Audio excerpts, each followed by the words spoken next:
அஸ்ஸலாமு அலைக்கும் நண்பர்களே, நாங்கள் இப்போது ஒரு மிக நீண்ட பயணத்தை மேற்கொள்ள போகிறோம். இந்த பயணத்துக்கு என்னோடு சேர்ந்து நீங்களும் சேர்ந்து பயணிக்க தயாராக இருக்கிறீங்களா? அப்போ என்னுடைய வீடியோக்களை மறக்காமல் ஷேர் பண்ணுறதோட முழுமையாக பாருங்கள். அதே வேளை என்னுடைய சேனலை இது வரைக்கும் நீங்கள் சப்ஸ்கிரைப் ஃபாலோ பண்ணலைன்னா மறக்காமல் சப்ஸ்கிரைப் ஃபாலோ பண்ணிக்கொள்ளுங்க. அப்போது நாங்கள் போகக்கூடிய முழுமையான ஜேர்னியை உங்களுக்கும் பார்த்து மகிழலாம். இப்போது நாங்கள் இந்த டோவர் துறைமுகத்துக்கு தான் வந்திருக்கிறோம். இங்கிலாந்தில் இருக்கக்கூடிய டோவர் துறைமுகம் மிக பிரம்மாண்டமான ஒரு துறைமுகம்.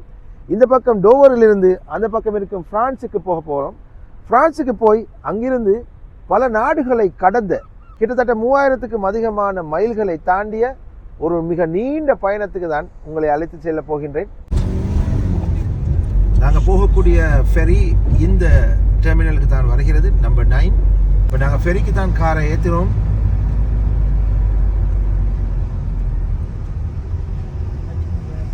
இது ஒரு மீடியம் சைஸான ஒரு ஃபெரி உண்டு.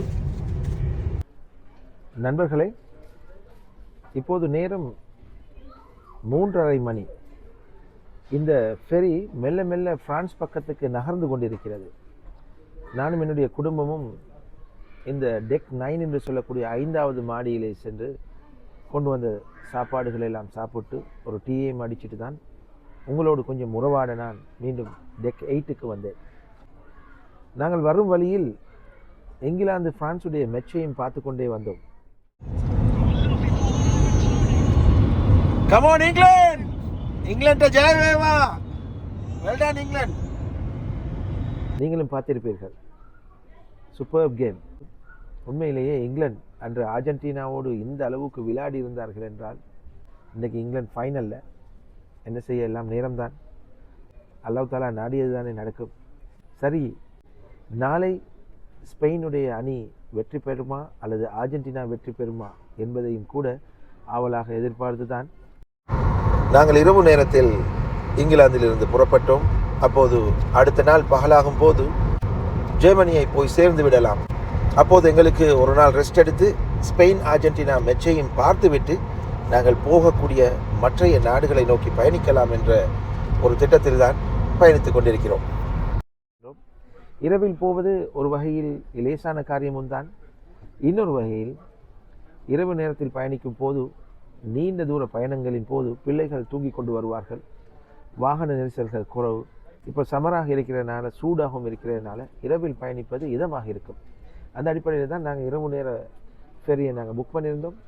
இப்போ இந்த பக்கத்திலிருந்து நாங்கள் அந்த பக்கம் பிரான்ஸுக்கு போய் இறங்கியவுடன் அங்கே பிரான்சினூடாக சில மணி நேரம் பயணித்து பெல்ஜியமை முழுமையாக கடந்து ஹொலண்டினுடைய ஒரு பகுதியையும் கடந்து தான் ஜெர்மனியை சென்றடைவோம். இந்த 4 நாடுகளை பேர்களை நான் சொல்லிவிட்டேன். இன்னும் நாங்கள் பார்க்க போகின்ற 3 நாடுகள் எது என்பது தான் நீங்கள் கண்டுபிடிக்க வேண்டியது. முடிஞ்சால் கண்டுபிடிங்க, கண்டுபிடிச்சி கமெண்ட்டில் போடுங்க. அந்த அழகான, ரம்யமான, அற்புதமான 3 நாடுகள் எது? இந்த பயணம் சுவாரஸ்யங்கள் நிறைந்த ஒரு விறுவிறுப்பான பயணமாக அமையப் போகிறது. 3 நாடுகள் என்று சொல்லும்போது அவை அனைத்தும் அதிசயமான, அற்புதமான நாடுகள் தான்.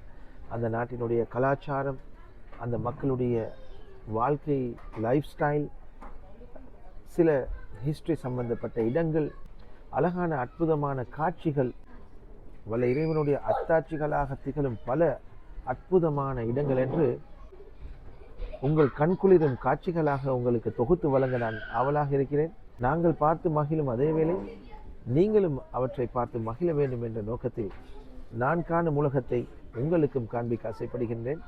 எனவே தொடர்ந்து இணைந்திருங்கள். உங்கள் அன்பையும் ஆதரவையும் எதிர்பார்த்து இந்த பயணத்தை தொடர்கின்றேன்.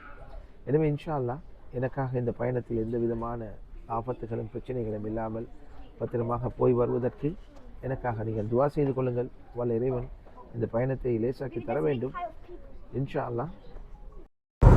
அல்ஹம்துலில்லாஹ்னு சொல்லி பிரான்ஸினுடைய நேரம் ஒரு 6 மணி அளவில் பிரான்சின் கலைஸ் துறைமுகத்தில் வந்து இறங்கிவிட்டோம். வானத்தை பார்த்து கொண்டு சன்ரைஸை தான் தேடினேன். ஆனால் மேகமூட்டம் அந்த அழகிய சன்ரைஸ் உடைய காட்சிகளை இன்று மறைத்து விட்டது. என்றாலும் சூரியன் மெல்ல மெல்ல வெளியே வர பிரான்சினுடைய ஹைவே அந்த நாட்டினுடைய அழகை கொஞ்சம் கொஞ்சமாக எங்களுக்கு காண்பித்து கொண்டிருந்தது. அவற்றை ரசித்து கொண்டே பிரான்சினுடைய ஹைவேயில் எங்களுடைய ரைட் ஹேண்ட் சைட் காரில் தான் பயணித்து கொண்டிருக்கிறோம். நண்பர்களே, நாங்கள் இப்போது பிரான்சினுடைய நிறைய மரக்கறிகள் நாட்டப்பட்ட வயல்வெளிகள் நிரம்பிய கிராம பகுதியினூடாக பயணித்து கொண்டிருக்கிறோம். சாதாரணமாக கலைசிலிருந்து 1 மணித்தியாலம் பயணித்தால் பெல்ஜியம் போர்டர் வந்துவிடும். இன்னொரு 10 நிமிடத்தில் நாங்கள் பெல்ஜியம் போர்டரை கடந்து விடுவோம்.